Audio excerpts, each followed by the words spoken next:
Saludos amigas, amigos, qué bueno que nos acompañen por esta vía, así un poco lejitos, pero ustedes saben toda la situación de la cuarentena por el coronavirus. Hoy vamos a hablar con un querido amigo de este espacio, de usted, el doctor Juan Miguel Pérez, profesor universitario, sociólogo, etnógrafo, profesor en la UAS y en otras academias, y un estudioso de lo social y lo político. Vamos a ver qué visión él tiene de esta situación en el ámbito nacional e internacional. Bienvenido, Juan Miguel. Bienvenido, Gustavo, también gracias bienvenido a la casa, ¿no? A través de estas condiciones excepcionales y yo diría inéditas para la humanidad en la que nos encontramos. Así que muchísimas gracias y encantado de estar contigo. Bien, bueno, hemos visto lo que está ocurriendo en República Dominicana, como los diversos sectores, porque a todo esto, esta crisis no cambia una realidad de lo que es una sociedad y no cambia una realidad de cómo interactúan las clases sociales en los diversos escenarios, en lo político, en el territorio, en lo económico. ¿Cuál es tu visión de esta situación? Así es, mira, lejos de lo que los medios oficiales de comunicación suelen transmitir como mensaje de una supuesta unión, de una supuesta solidaridad a lo largo y ancho del espectro social dominicana, de la composición social de este país y en el mundo por igual. Son una afirmación de esas desigualdades. Son momentos en los que esas desigualdades se recrudecen e incluso se llegan a justificar de muchas maneras. O sea, son momentos estelares para la ratificación de lo que ya se tenía.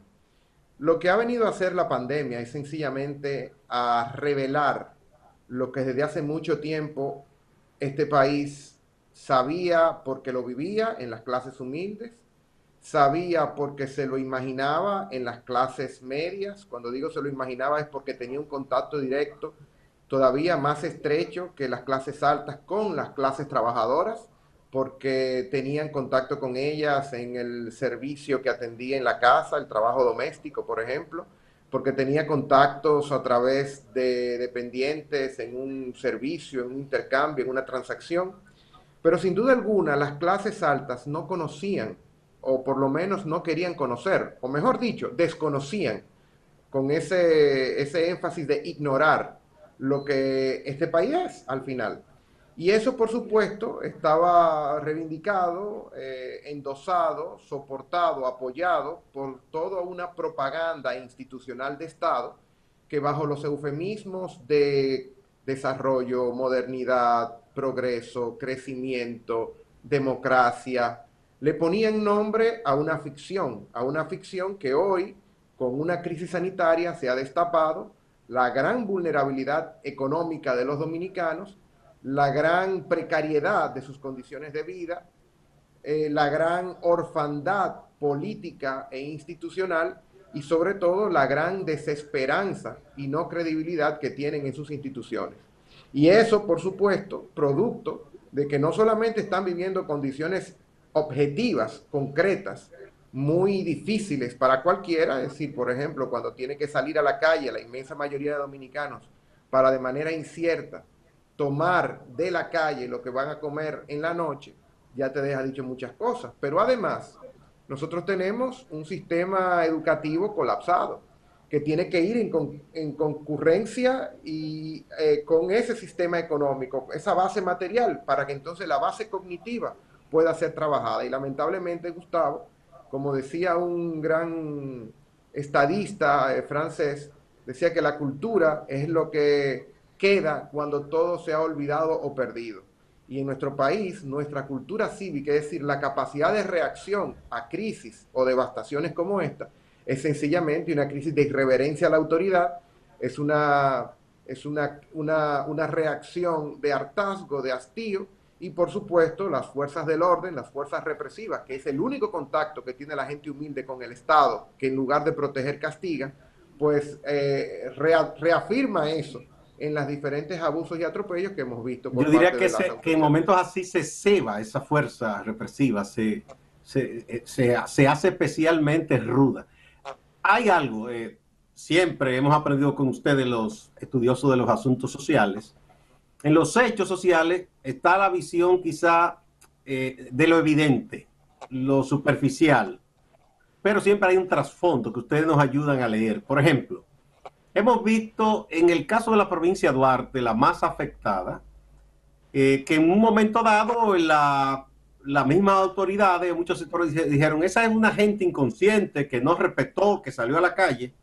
O en el caso de Puerto Plata, con el señor autoproclamado como una especie de profeta, que dice que tenía un mensaje divino, lo que se ha hecho es condenar a la población de inmediato y culparla de las posibles consecuencias de esos hechos. ¿Cuál es el trasfondo de todo esto? ¿Por qué la gente, evidentemente, si la gente salió a la calle en un momento dado, o en San Francisco, o en Puerto Plata, es porque no se tomó en serio o no le dio credibilidad al mensaje que les transmitieron las autoridades a ambas provincias? Sí, fíjate, en primer lugar, comprender. Eso es una palabra clave para los sociólogos, pero yo creo que para el mundo, porque la comprensión de un fenómeno te hace ser más justo a la hora de juzgar. Y nosotros tendemos la tendencia a juzgar más rápido de lo que lo comprendemos. Y a Entonces, condenar, hay gente que se cree juez. por supuesto, juzgar, condenar. Y lo primero es que, te reitero, esos comportamientos llamados no cívicos por las clases privilegiadas, que son temerarios, intrépidos, atrevidos, de ruptura, tienen mucho que ver con la poca credibilidad que tienen las instituciones públicas en el corazón de la gente, porque lo han maltratado por mucho tiempo. Y ese maltrato hace que se acuda a cualquier entretenimiento, a cualquier divertimento, para poder agarrar algo de esperanza o por lo menos de dignidad cuando se desafía a la autoridad. Y por eso la gente utiliza esos espacios, esas instancias, para ser protagonista de una historia que le han despojado y lo han dejado en la marginalidad. Entonces, cuando tú tienes, por ejemplo, la acción del peregrino, lo que tú estás haciendo es sencillamente un momento de hastío, de cansancio, en esas casas hacinadas, con tan poco posibilidades para una hospitalidad de larga duración, y entonces salen. ¿Y salen a qué? A tomar clerén, salen a compartir con los amigos para resistir las inclemencias psíquicas del confinamiento. La sociabilidad es sumamente importante, y al mismo tiempo salen porque es una forma, te reitero, de retar el sistema, ese sistema que los retó a ellos y lo castiga. Entonces, eso es en la parte de los llamados protagonistas, pero hay unos protagonistas todavía más fuertes que los que están en la calle, que son los que juzgan desde sus casas las actuaciones supuestamente desdeñables de esas personas, pero que por supuesto se hace desde la comodidad de unas condiciones de vida muy diferentes a los protagonistas que ellos enjuician. Entonces, ahí viene lo que yo te decía anteriormente, que es la capacidad de estos momentos reafirmar la superioridad o la jerarquía de nuestra tan desigual sociedad dominicana, porque son los momentos en los que las clases dominantes tienen que apuntalar a que la moral de ellos, o sea, tienen que buscar una moral anormal para que la de ellos sea la normal, la gobernante, y se encuentra lógica, se encuentra sustancia y hasta naturalidad a que ellos estén arriba. Y eso es una obsesión que tiene las clases dominantes de encontrarle una base moral a su dominación. Pero además, esa dominación, Gustavo, tiene mucho que ver con todo lo que implica en el plano social el elemento de existir. Es decir, cuando tú existes, tú tienes que justificar tu posicionamiento. Y esa justificación dice yo soy más que tal. Y tú a través de nombrar, a través del lenguaje, prácticamente construyes, como decía un gran lingüista, how to do things with words, es decir, cómo hacer las cosas con la boca. Así como un juez dice, abro la sesión y se abre una sesión, hay un hecho que se pronuncia, asimismo se pronuncia todos los días una especie de justificación, una especie de meritocracia del orden aberrante, desigual dominicano a través de estos momentos tan tan calamitosos, pero Juan Miguel, tan comprensibles en la realidad. vamos a una pausa y retornamos. Te quiero motivar con otro asunto que tiene que ver con ese sesgo de clase también. Muy bien.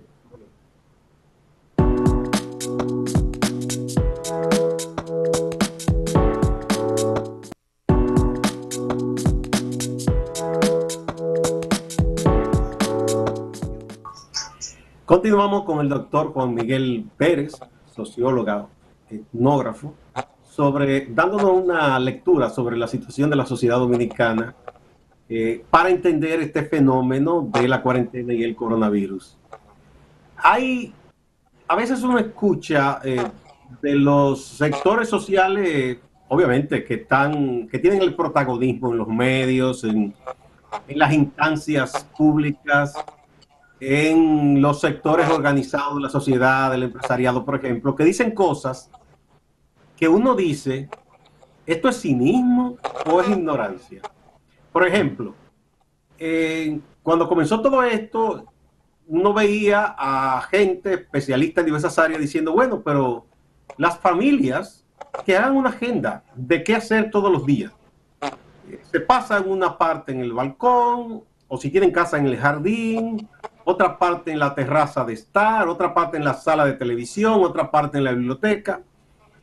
Entonces, una buena amiga, por cierto, escribió un artículo hablando aquí, un acento, y decía, bueno, quédate en casa, pero ¿en cuál casa? Es decir, quien tiene esa visión es que se hace el ignorante o en su burbuja no entiende que son sectores minoritarios que tienen un espacio habitacional con esas condiciones. Porque cuando la gente ve que quizás en un barrio marginal, el colmado que está en la calle que sale a la vía de comunicación es el lugar de socializar, es porque en ese callejón hay muchas pequeñísimas viviendas, lugares donde se habita, que apenas tienen la condición para respirar. Entonces, ese colmado es su parque, su plaza, ese es su monumento, ese es su centro comunal, eso es todo. Entonces, a esta visión es tan sesgada, ¿tú piensas es ignorancia o es cinismo? Mira, te voy a marcar tres sectores: el periodismo, la política y el mundo de la empresa privada o la economía.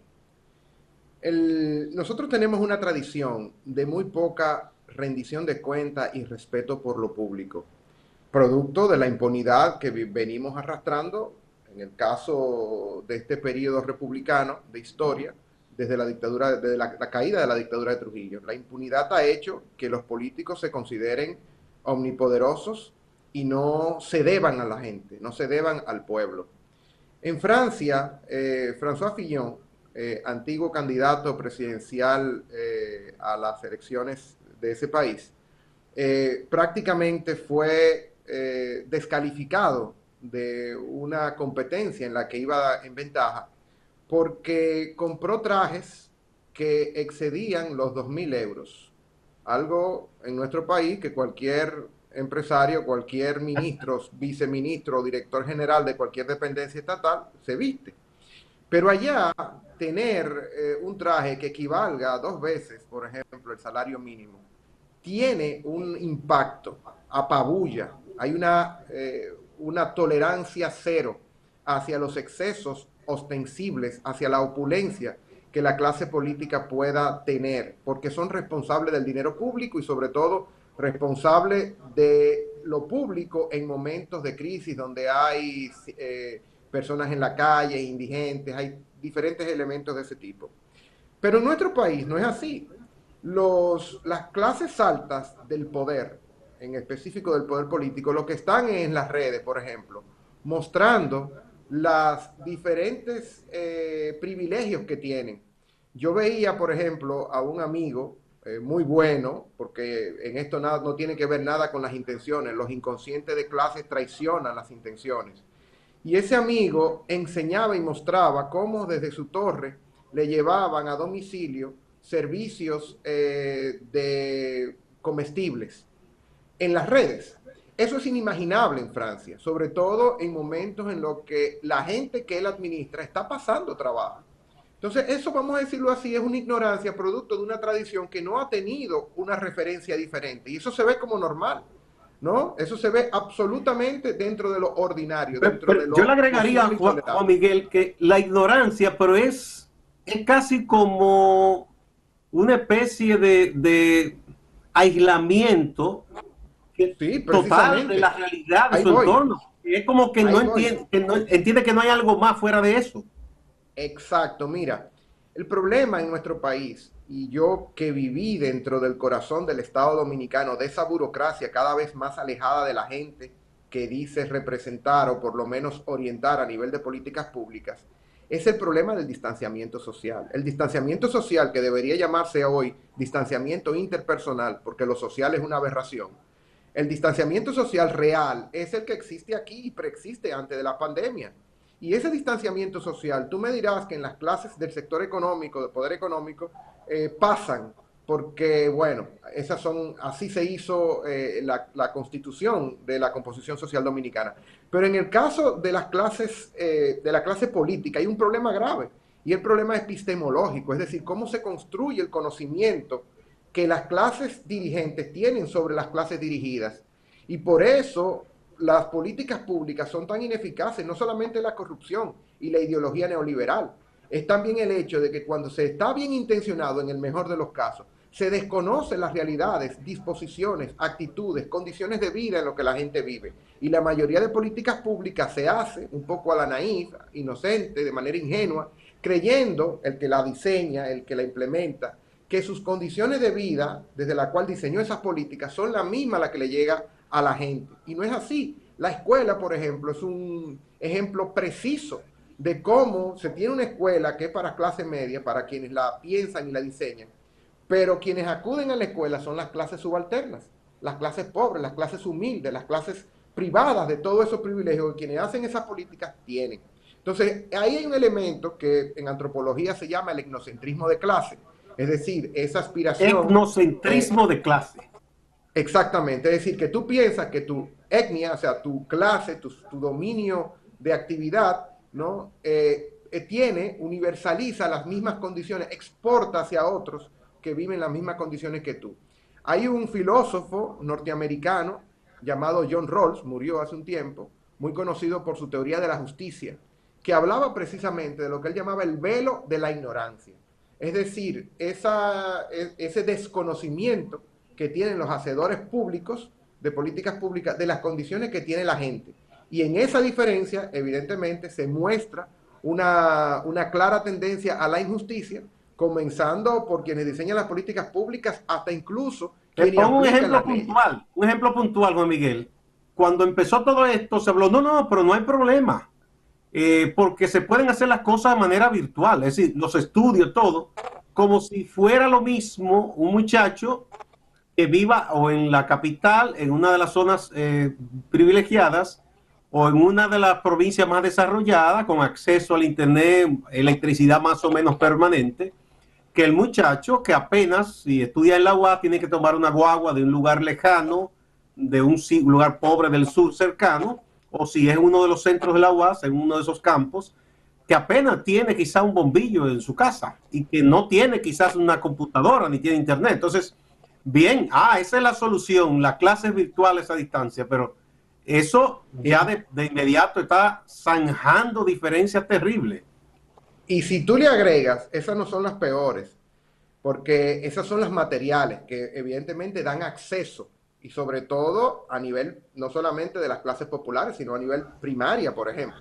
Pero lo peor de todo eso es que lo que los sociólogos llamamos el capital cultural, es decir, ese bagaje de saberes que se transmite en la casa de origen, es fundamental y cubre aproximadamente un 70% de tu desempeño académico en el aula, depende de ese capital cultural. Entonces, ¿qué pasa?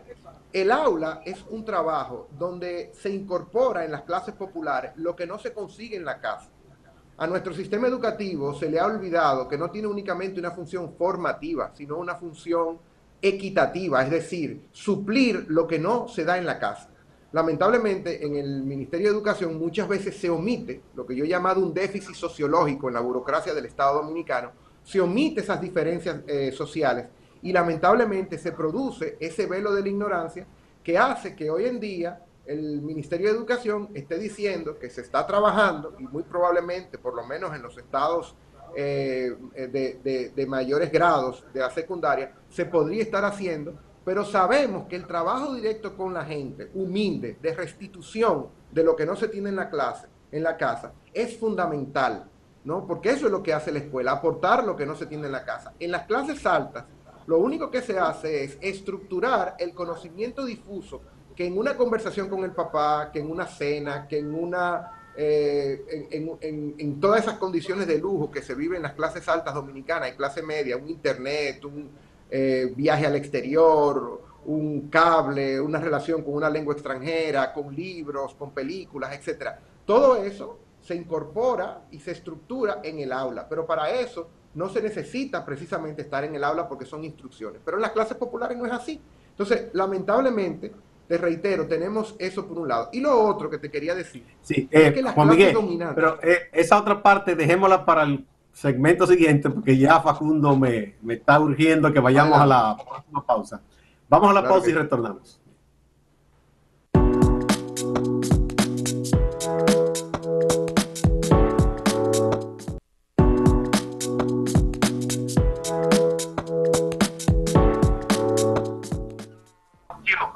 Continuamos con el doctor Juan Miguel Pérez, profesor universitario, sociólogo y etnógrafo. Bien, Juan Miguel, para que me completes la idea, que tú ibas entonces, decía, a las clases populares.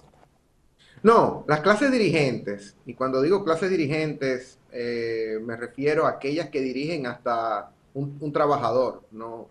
No solamente en lo público, sino también en la esfera privada, doméstica, íntima. Es decir, las clases que deciden en este país, de un sueldo, un despido, lo que fuese. También tiene una obsesión. Recordemos que estamos viviendo la época neoliberal, la era de una ideología muy específica que se obsesiona con el individuo como base de la acción, en un subjetivismo utópico en el que se presenta las acciones de la gente como aparentemente libres de restricciones o de condicionamientos. Entonces, hay una obsesión de parte de las clases dirigentes, y tú lo ves, por ejemplo, en Twitter, ese grupúsculo tan mínimo pero tan poderoso que a pesar de ser un 2% de la población en redes virtuales, pues tiene un poder extraordinario. Y tú ves cómo se obsesionan cuando ponen el dedo acusador en la gente, en los individuos, cuando en realidad, desde el punto de vista científico, los individuos son personas, es decir, son individuos embutidos de historia, de un contexto. No nacieron genéticamente para beber clerén, para atracar, para irse con un peregrino. Son productos, son resultados, son consecuencias de toda una lógica institucional que se ha establecido en el país a partir de políticas públicas y que la pandemia no ha revelado la verdadera República Dominicana que nosotros aparentemente no teníamos, reitero, bajo ese discurso. Entonces yo creo que esta pandemia lo que ha servido es para reposicionar lo que nosotros tenemos. ¿Qué vendrá después? Yo no estoy muy optimista porque estos momentos son lo que las élites del mundo, y eso lo ha estudiado a nivel historiográfico, filosófico, diferentes instancias del mundo académico y que hoy lo están diciendo, es una reafirmación, incluso un recrudecimiento del modelo antiguo que supuestamente queremos que cambie. Aquí la solidaridad son superficies que pronto van a ser dinamitadas por la voracidad de los intereses y sobre todo intereses poderosos que van a actuar sin una contraparte política, porque aquí, reitero, el problema esencial de las clases humildes, además de las calamidades sociales que viven, es la no participación política que tienen, que lamentablemente está secuestrada o cooptada o capturada por unas élites partidarias que a su vez están bien en oposición a un gobierno, están muy lejos de las clases populares que sufren hoy en República Dominicana. A todo esto, ¿qué le queda a la gente que solo recibe los golpes, que es excluida? ¿Qué le queda? Bueno, porque aquí tenemos esta situación y en medio de todo eso se marcha hacia un proceso electoral. Mira, le queda una acumulación de indignación y esa acumulación de indignación, si se deja añejar por mucho tiempo, es la que finalmente desemboca en pobladas, desemboca en delincuencia, desemboca en violencia, ¿no? En feminicidios, en bullying en la escuela, en droga, en atracos. Es decir, esa indignación es la última esperanza que tiene la gente. Decía Pierre Bourdieu, un gran sociólogo, profesor mío, decía, si yo puedo soportar el mundo tal como está, es porque yo tengo la posibilidad de indignarme. Aquí la gente se puede indignar, pero cuando esa indignación no tiene una consecuencia, una respuesta democrática de las instituciones, entonces asume la historia, asume el protagonismo de otra historia, la alternativa, que aunque sea marginal, es la de ellos, que lamentablemente, usualmente suele ser muy reprimida por parte de la ley y el orden de una sociedad que solo mira para un lado. Muchísimas gracias, Juan Miguel, por estas reflexiones muy atinadas sobre la situación de la sociedad dominicana antes y ahora y lo que podría devenir. Todo con el pie de amigo de la situación de la pandemia, pero que hay cosas que han estado ahí hace mucho y que marcan lo que es la sociedad dominicana. Muchas gracias. A ustedes, amigas y Así es. amigos, también gracias. Gracias a ustedes. Y nos vemos en un próximo espacio de A Partir de Ahora. Sigan con Acento Portal y Acento TV para más informaciones.